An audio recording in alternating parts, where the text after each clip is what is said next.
Testing 1, 2. All righty. We'll get started in about 2 minutes. This is our sermon talkback, the first one with the Reverend Tara Gibbs.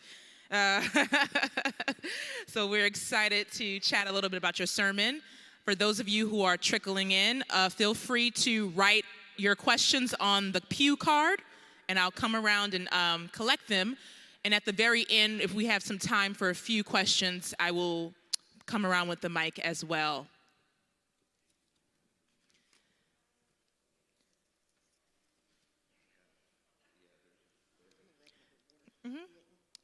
Yes. A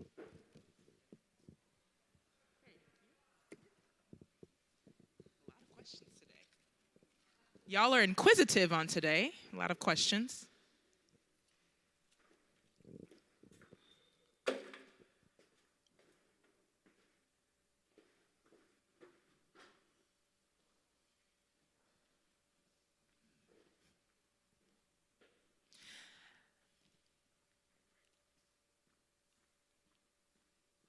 Are we live? Okay.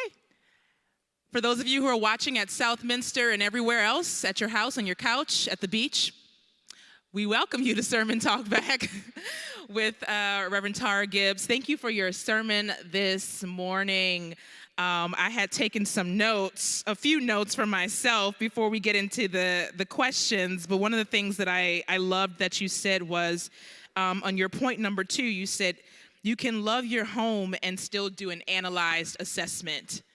And I think that that is so timely for today, for what we're going through in our country, in our communities, as we begin to reopen and regather again, this notion of we can still critique, and critique is care. And then one other thing I want to say before we jump into the questions is you talked about clarity and being clear, and as a staff, we read one of the Brené Brown books, I can't remember, and she talks about being clear is kind, and that there's kindness with clarity, and church clarity pushes forth that message as well. Yeah. So let's jump into it. You are the newest person on our senior staff, and so your observations of the church are probably different from some of us who've been here a little while or even longer, like Joe. So from your observations, what should we, I'm assuming the church, be doing what should we be doing to be more welcoming as a church? I think is your lap on? No, I took it off. Did I? I can't remember. Sorry. Okay. Okay, so what, I'll think of it, I'll try to answer as Myers Park and as well as the greater church. So yes, as a newer staff person, I'm probably observing and seeing some things that other people may not. And that doesn't mean my perceptions and observations are accurate either, because some observations kind of just take time. But I think Myers Park definitely needs to work a little bit on that second point, that analysis, that and that's many churches too, because what happens is that when we go to the same place for so long, we know each other, we're comfortable, it's really hard to get that first time visitor impression, right?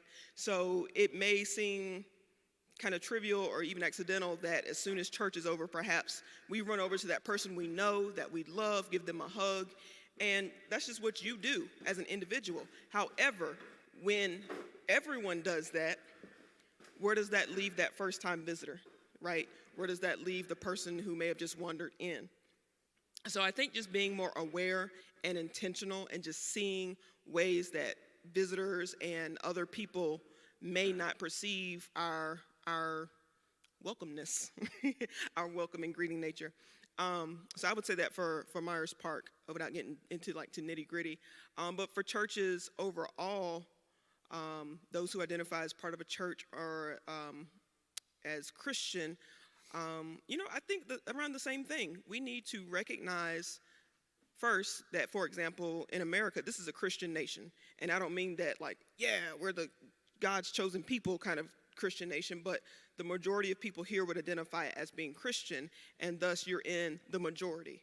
And thus, if you're not Christian, then you're in the minority, which by default can make you feel unwelcome, right? Let's start there.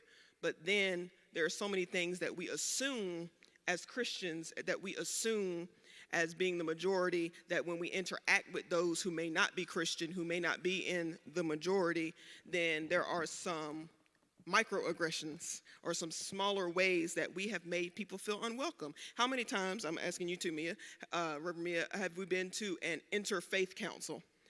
Who's there?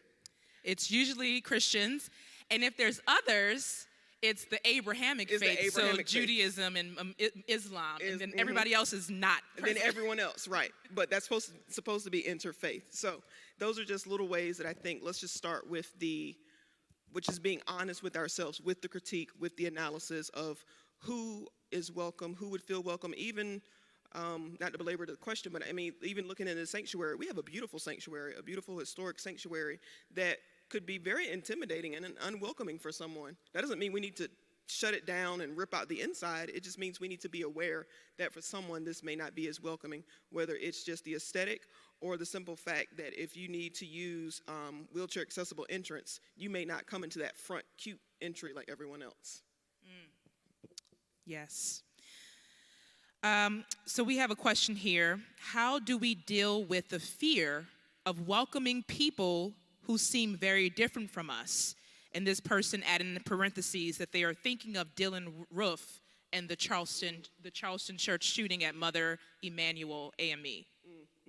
Very good question. So that's real. Let's go and put that out there. That's real, to have that sense of fear. Remember, my third point was about embracing the unknown. But there's a real fear of the unknown.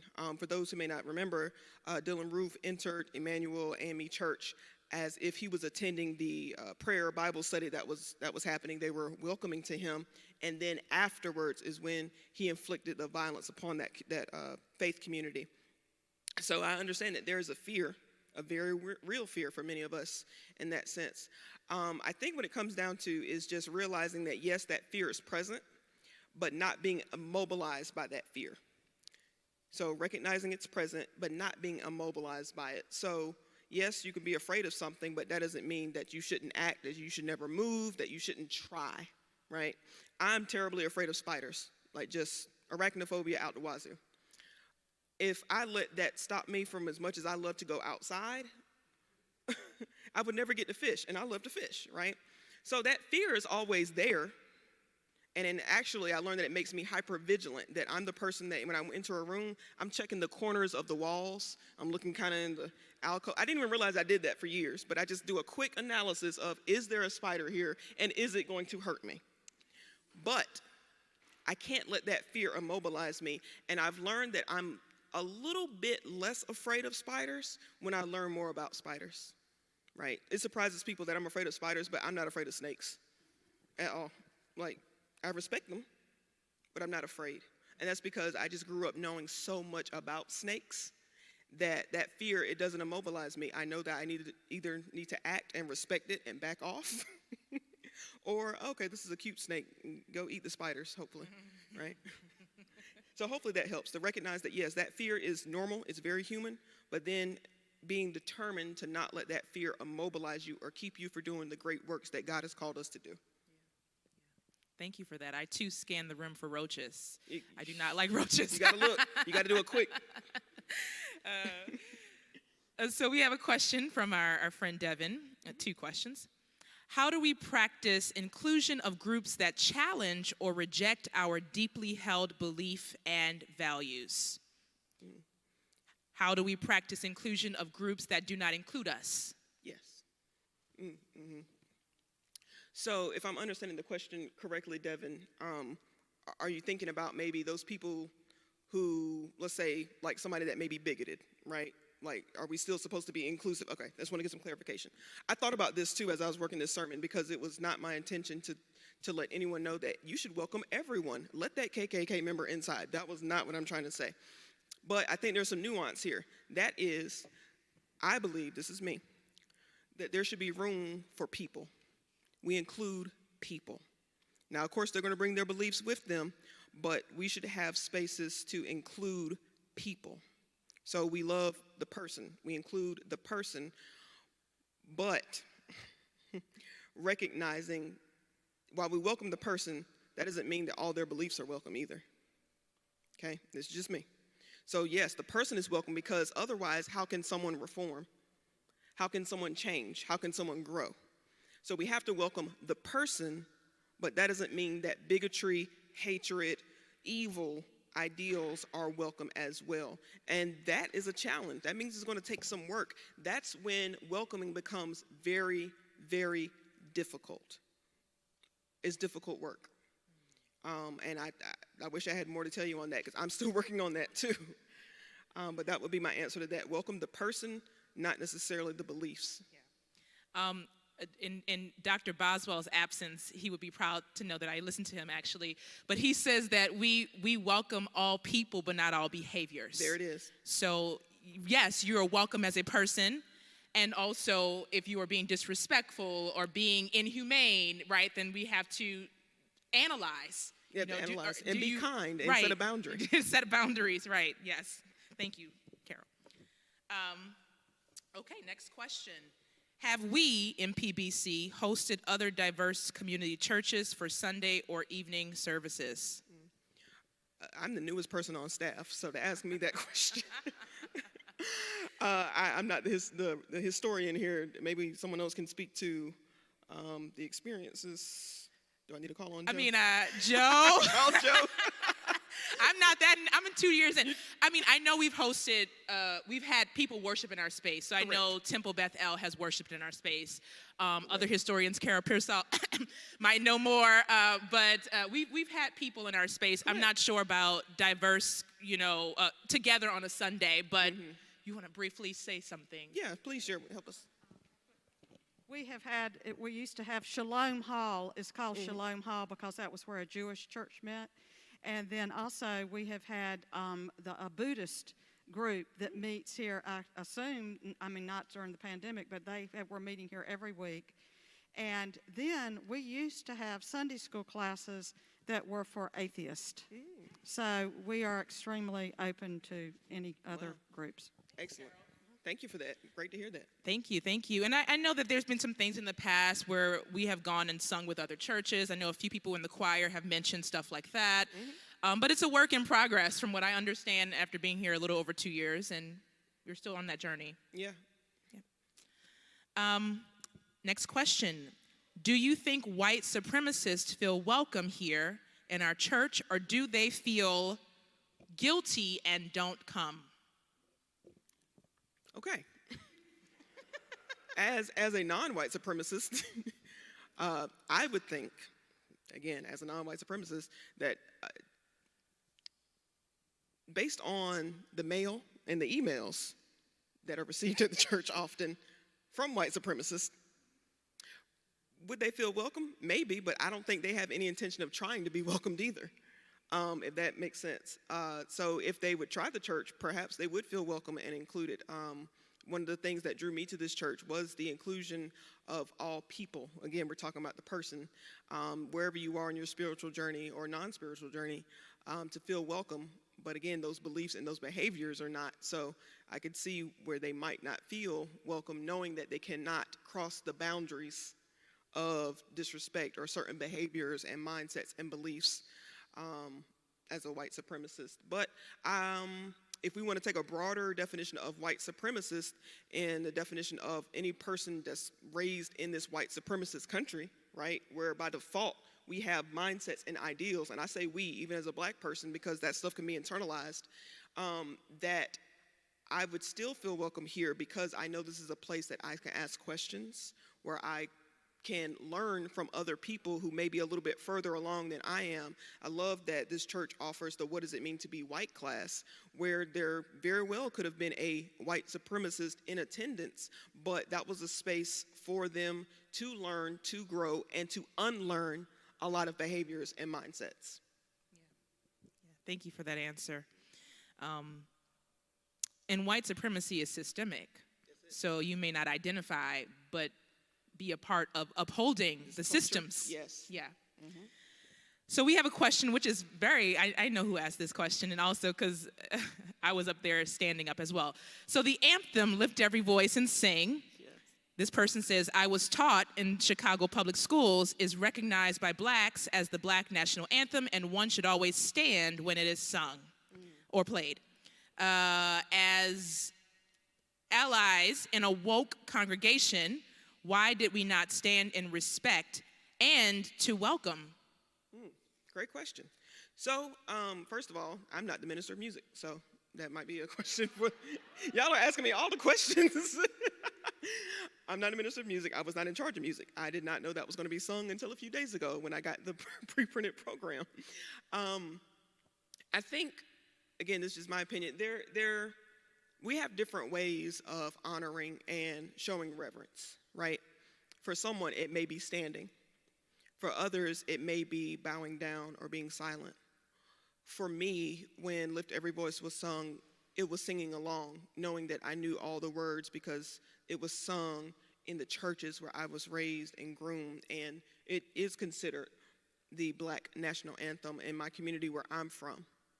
So I think reverence looks different, and I don't want us to get too caught up in the symbols of reverence, right? This outward appearance of reverence, because the same person that might come in here and stand to lift every voice and sing might go out there and say something racist the next minute, right? So what did the standing necessarily do? Was that their moment of honor, right? Or reverence to the song? I don't know. So it is something to think about. I'm not saying that we shouldn't, and something we can consider for future songs. I will say that even in some contexts where I'm from, you stand when the word of God is read, when scripture is read. We don't do that either. Does that mean that we didn't reverence it? It depends. It's cultural, it's contextual, it's historical, it's tradition, it's personal. All righty. And Mia's not going to sing all 4 verses for us. My favorite part is the second half of the second verse. I'm going to come around in a couple minutes, get your question. Oh, yeah. Okay. I think it takes a leader. And years ago, Lift Every Voice was sung here. And Susan Green was sitting in about the 4th row. And when that began, she stood up, and the rest of the congregation also stood up. Wow. So it takes a leader. Takes a leader. Thank you for sharing. And I did see a few people who did stand today, and I was up there standing. I was in the balcony working. I saw you. You were there. But yes, I agree, and I think that we talk a little bit about this in our decolonizing liturgy groups about what is the community doing, and the community is setting the practices, right? And so I agree with you. I also think, to be fair, we're a little bit out of the habit of standing because we had these kind of new liturgical expectations in COVID where we're not doing congregational singing right now. So I think that there's a little bit, because we would have normally stood for the opening anthem because it was usually a communal singing experience, but we're still in this figuring out period about what COVID, the dangers of COVID. I will add too, again, just reminding us not to get too caught up in those motions as well as too. They're symbolic, and that means they have meaning, but not to get too caught up. Another thing just to consider, which I used to consider at my previous church too, when there were times of stand up, sit down, and if you really love the Lord, you ought to be standing up. And I can't help but think, what about the person who's unable to stand, right? Are we saying that they're disrespectful by default because their body does not physically allow them to stand?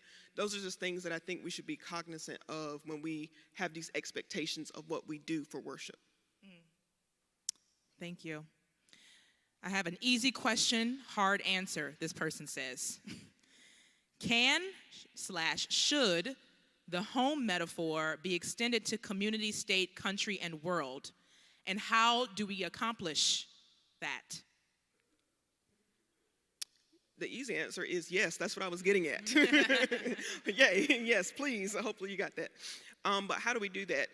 There's so many levels. So it said the home, country. It said extending the home metaphor. Community, state, country, and world. Community, state, country. How do you use the home metaphor to talk about the world, even, Yeah, so I think there are a lot of ways that we expand that home metaphor. And that's what I was getting at. Hopefully you picked that up, that I do believe that home metaphor should be expanded to community, to state, to the world, to these larger institutions, right? Too often we get caught up in that self of I'm a welcoming person. My house is a welcoming person. That's great. However, What about the grand scheme? What about the church as a whole? Remember what I said a minute ago, you might be welcoming as an individual, and so there's plenty of individuals welcoming, but what is the overall feeling of the church? People don't say, well, I went to that church and Reverend Carrie Veal didn't welcome me, so the whole church must be unwelcoming. No, people say the church. Even if they interacted with an individual, they still say the church, MPC. They look at it as a unit. And the same thing happens when we look at our community. We're in the Myers Park community, which has its own history, its own connotations and things with that. And so people look at Myers Park as a whole. People look at the state of North Carolina, where we are, as a whole. We look at the world as a whole. So yes, the individual has some responsibilities, but as individuals, we have to work together to ensure that the systems, the whole network, also is a place that feels welcoming as a whole. So one specific example, right, would be as a Black identified person, I might not feel uncomfortable with the security team here, right? Because we have a repertoire, we have a relationship, that's fine. That doesn't mean I always feel comfortable and welcome in settings full of a police and uniformed police presence, right? As a whole, that doesn't mean me trusting this one individual means that I trust the institution as a whole, because that institution still needs to be reformed and defunded. But that's my point. Okay, hopefully that helps to answer that question. Yeah, that was a good one. We have one more here, which I think is very important. You're just talking about differently abled or disability, but also just in terms of age. And we live in an ageist culture that is very much skewed, everything is skewed younger. How are we working to assure seniors this is a safe place for elders? Great question. I think churches in particular, those churches that are trying to move forward, like I believe this church is, do get caught up in what about the youth? What about the young people? How are we going to keep the church alive by speaking to the youth? We've got to get the young people here, where while that's valid, I would also push back and say, yes, on one hand, we try to get them here, but what about the elders and seniors who are already here? They deserve, pastoral care, a sense of community, love, and a home as well, right? So to get more specific, I think there are things to be done that don't have to be thought of as youthful. A lot of the tech upgrades we did in here, people think that's for the young people, or trying to be cool, we're trying to be in. No, there's somebody in the congregation who can't hear. It might be helpful to have a microphone, right, and have a good sound system. There's someone who really can't see well. It would be great if we would up the print. If we did, I'm not saying to do it, got a screen in here or something, because people can't see that well, and it might help for them to have another venue or avenue to be able to see and to interact and to participate in worship. It doesn't have to be, we're doing this to be cool, we're doing this for the young people, but are we making sure worship is accessible for all people, including those seniors who, not just here, but in the majority of churches, make up the largest portion of those who attend church? Yeah. And to add to your point about the upgrades, I mean, we have a large population at Southminster who watches, and they're able to watch and participate. Last week, they were asking questions via text message because we are able to stream this, and they can feel included. Correct. Yeah. Exactly. Mm-hmm. I have a few more moments for any questions from the congregation. I will come to you with a microphone if you would like to ask something, maybe 2 or 3.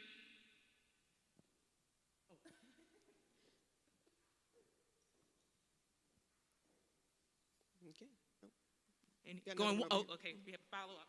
Okay. Yep. I know I didn't answer everything that quickly. There's no way. Somebody has something. This is from the text, actually. Not so much, you didn't touch on that in your sermon.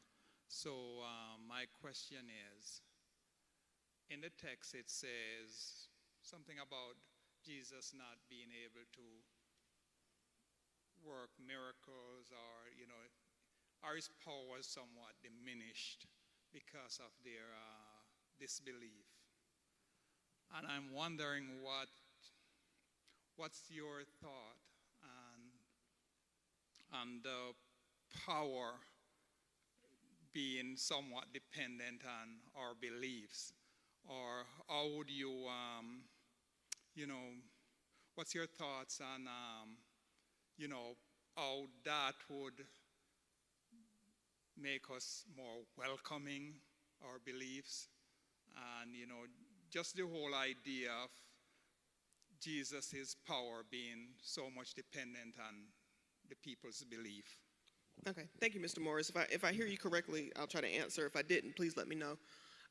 So what I like in the text is that, because I know you were talking about that verse, I want to say it's around like verse 6, where it says that Jesus, when he was rejected in his hometown, was unable to work many miracles there. And so he healed just a few people, and then the text goes on. And I like the contrast because after, in the next section, where the disciples are sharing, or Jesus is sharing the disciples to go out and do things, it says that they were able to cast out demons, and they healed a lot of people, and they did a lot of things in these unknown regions. So Jesus, where he was known, where he was familiar, was unable to work a lot because he was not welcome, versus the disciples in other places where they may not have been as well known, were able to work all kinds of miracles. So I think the connection there is, or the point for us to remember is that it doesn't even have to be this cosmic spiritual idea, but I think the kind of grounded answer or thought that we can think of here is that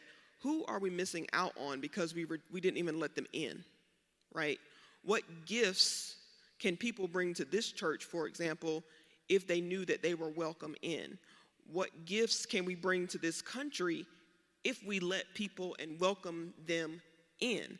There are things that they can do, all kinds of science and educational things and things that they can, quote, contribute to society, but why contribute to a place where you're not even welcome, right? So I think that is a more grounded answer for us to think about, is that remembering that when we reject someone, when someone's unwelcome, we're not only missing that person, because the person is valid in and of themselves, but we're also missing the blessings that they could bring and the ways that they can work with us and we can be a blessing to them as well. But when we reject them, we miss all of it. So hopefully that answers something.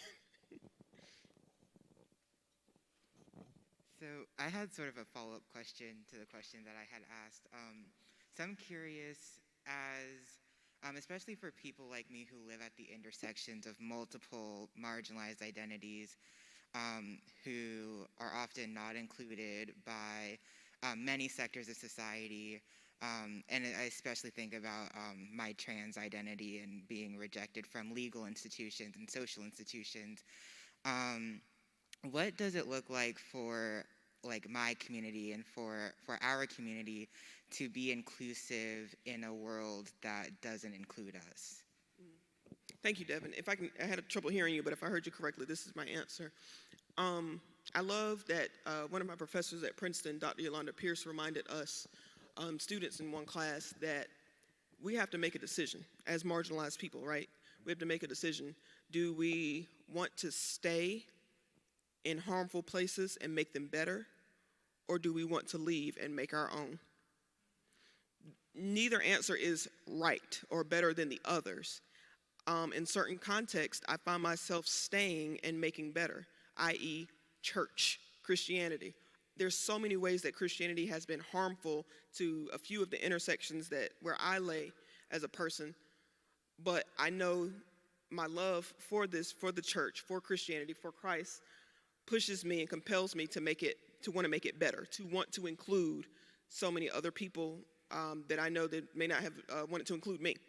But there are other instances where I have to make a decision for self, right, for my own self-preservation, to exit, to leave, to distance. And that's when the responsibility is on me as well to create a new home. If I don't feel at home here, similar to what I explained in the sermon, maybe it's time to create a new home, right? So to create a space where I remember what it's like to be rejected and denied and unwelcome. So I need to create a space where others will never feel like that. So I think those are the two answers. Sometimes we have to stay and make better. Other times we have to leave and make our own and make it better, which I know you do a lot of. You're working on both ends.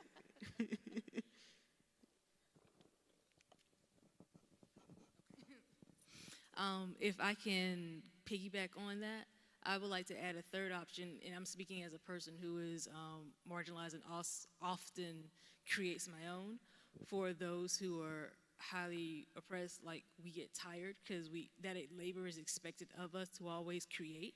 And so a third option to me is to leave and find a home that someone else has already established. Yes, true. Because we don't always have to make what we want. Sometimes we just have to find it because a lot more is out there these days than used to be. So I just wanted to add that. Amen. That's important. Yep.